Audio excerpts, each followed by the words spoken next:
1823, datanglah Residen Belanda Smitherd. Wahai Ratu Ageng, lebih baik saya gantikan sementara posisi adik Baginda, Sri Sultan. Setelah beliau tumbuh dewasa, akan saya kembalikan. Dengan begitu, kehidupan rakyat pasti terjamin. Baiklah, namun masih ada harapan dari Baginda Ratu yang dapat mengikuti lari dari Pakualam. Ia di Ponegoro. Mana bisa seperti itu? Saya sudah berbaik hati menawarkan tugas seberat ini. Masih saja Anda tolak. Baiklah, kalau memang tujuannya untuk mensejahterakan rakyat. Setelah beberapa waktu, Smitherd menggantikan Sri Sultan Hamengkubuwono V. Para rakyat keraton merasakan sengsara. Di sisi lain, Patih Danurejo menghadap ke Pangeran Diponegoro.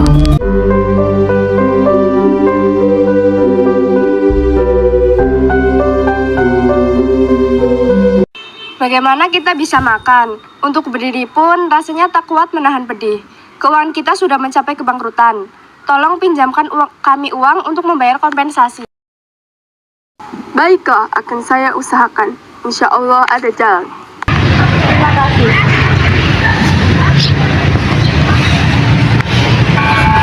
Kemudian, Pangeran Diponegoro berhasil meminjam uang dari Kapten Tionghoa. Smitherd berhasil menipu kedua sultan untuk meluluskan kompensasi yang diminta oleh Nahus atas perkebunan di Bedoyo, sehingga membuat Diponegoro memutuskan hubungan dengan keraton. Diponegoro sangat membenci pelakuan dan penguasaan Belanda di Nusantara. Beliau melihat para rakyat menderita.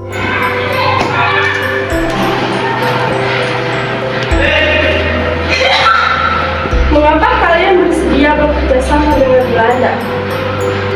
Dengan kami memberi kompensasi tersebut, Belanda bersedia mengurusi tanah kita. Selamanya kalian tidak harus berhubungan dengan Belanda. Apa yang kalian lakukan hanya membuat rakyat menderita dan membuat keuangan keraton menjadi bangkrut. Menguntungkan bagi kita. Memang apa saja keuntungan yang kalian dapat? Banyak sekali, tapi tidak bisa kami sebutkan satu persatu. Yang jelas, kami akan tetap bekerjasama dengan pihak Belanda. Baiklah, kalau itu keputusan kami. Saya akan pergi meninggalkan keraton dan akan ke Tegalrejo.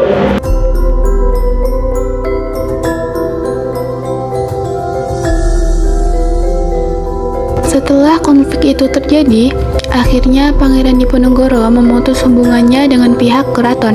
Pangeran Diponegoro melakukan perlawanan dengan membatalkan perja puasa pada Mei 1825 agar petani di Tegalrejo bisa membeli senjata dan makanan. Perintahkan pada anak buah kita agar pemasangan patok segera dilaksanakan. Baik, segera saya laksanakan. Tetapi apakah sudah mendapatkan persetujuan dari Pangeran Diponegoro? Nah, pemasangan patok tersebut akan melewati pekarangan Pangeran Diponegoro. Biarkan saja, apa pedulimu padanya? Ini demi kelancaran pembangunan.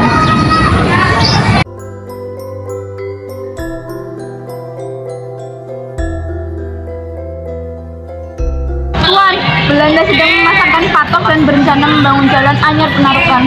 Perintahkan pasukan kita untuk mencabut patok tersebut dan pasang menggunakan tombak. Siap, Tuan. Siapa yang menyuruh kalian mencabut di patok-patok ini? Pasang kembali dengan benar.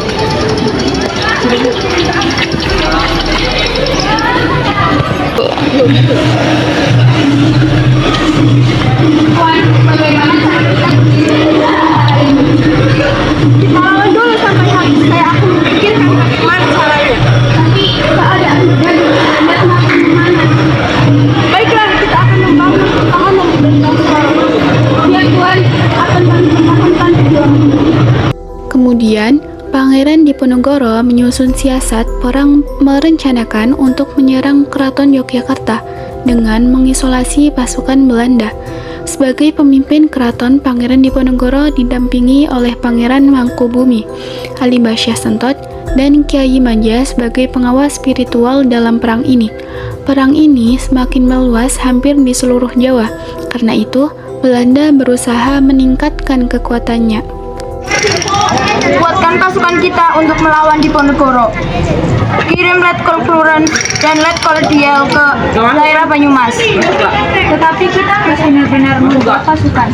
Bagaimana kalau kita meminta bantuan dari pasukan kita yang berada di Sumatera Barat? Lakukan saja kalau memang itu yang terbaik. Belanda menghancurkan pos-pos pertahanan pasukan Diponegoro. Halimba Syah Sentot berhasil mengalahkan pasukan Belanda di daerah bagian barat dan pasukan Diponegoro mendapatkan kemenangan. Tuan, pasukan kita telah dikalahkan oleh pasukan Diponegoro. Bagaimana kalian ini melawan Diponegoro saja tidak becus? Tetapi kami sudah menjalankan siasat yang telah disusun. Alasan, akan kubuat strategi benteng Stelsel. Bagaimana ini? Apakah kita bisa mengajak Sentot menerima ajakan kita? Apa kita perlu bantuan Arya? Mungkin bisa, saya akan memberitahu padanya. Oke, lakukan saja. Pada tahun 1827, perlawanan Diponegoro berhasil dikalahkan oleh Belanda. Para pemimpin yang membantu Diponegoro mulai banyak yang tertangkap walaupun perlawanan rakyat masih terjadi.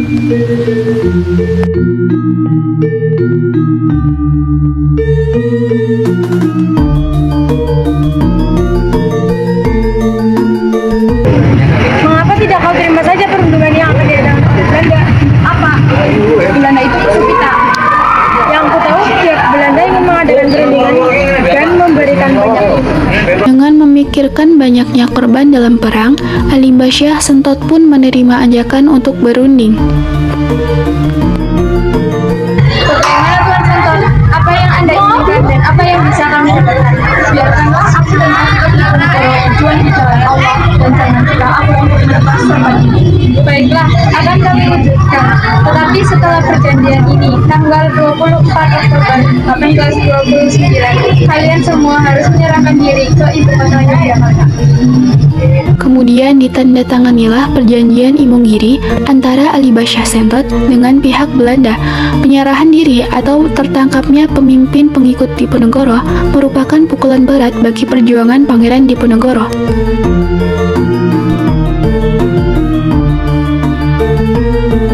Nah, ini dia Diponegoro yang sudah lama kami nantikan. Bagaimana Pangeran? Apa yang harus kita lakukan terhadap sekutu Belanda? Ya, setelah saya mengetahui kelemahan Belanda, kita akan menjadikan hutan ini sebagai tempat berlindung kita. Selain itu, kita akan menggunakan teknik gerilya supaya kita dapat membangun pasukan Belanda. Baiklah Pangeran, mari kita berjuang melawan Belanda. Allahu Akbar! Barat, kemana Diponegoro itu? Cari sampai dapat. Tidak tahu Tuan, Diponegoro selalu bergerak dari pos satu ke pos yang lain. Buat saja sayembara. Apa isi sayembara tersebut akan segera kami sebarluaskan. Buat saja pengumuman temukan Diponegoro sampai dapat dalam kondisi hidup. Akan diberikan 50 gulden. Siap Tuan. Akhirnya, para pasukan Diponegoro mendapatkan tempat persembunyiannya di Gua Selangor. Akan tetapi, Belanda mengetahui taktik Pangeran Diponegoro. Serahkan surat ini kepada Diponegoro. Yes, sir. Oke, lakukan. Diponegoro, mari kita berunding untuk menyudahi perang ini. Kami akan memberikan kalian kebebasan. Dengan memikirkan kondisi rakyat dan kerugian dalam perang, Diponegoro bersedia berunding dengan Belanda walaupun ia tahu Belanda sangat licik.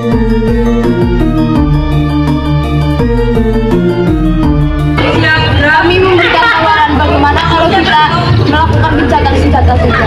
Tidak, apa itu gencatan senjata? Kami tidak akan mau melakukannya. Bagaimana kalian ini? Diberi kemudahan masih saja tidak mau. Dasar pribumi. Tangkap dia. Pangeran Diponegoro kemudian ditangkap dan dibawa ke Batavia pada tanggal 3 Mei 1830. Setelah ditangkap, Pangeran Diponegoro dipenjara di Manado. 4 tahun kemudian, Pangeran Diponegoro dipenjarakan dalam benteng pertahanan Makassar sampai akhirnya beliau wafat dalam penjara pada tanggal 8 Januari 1855.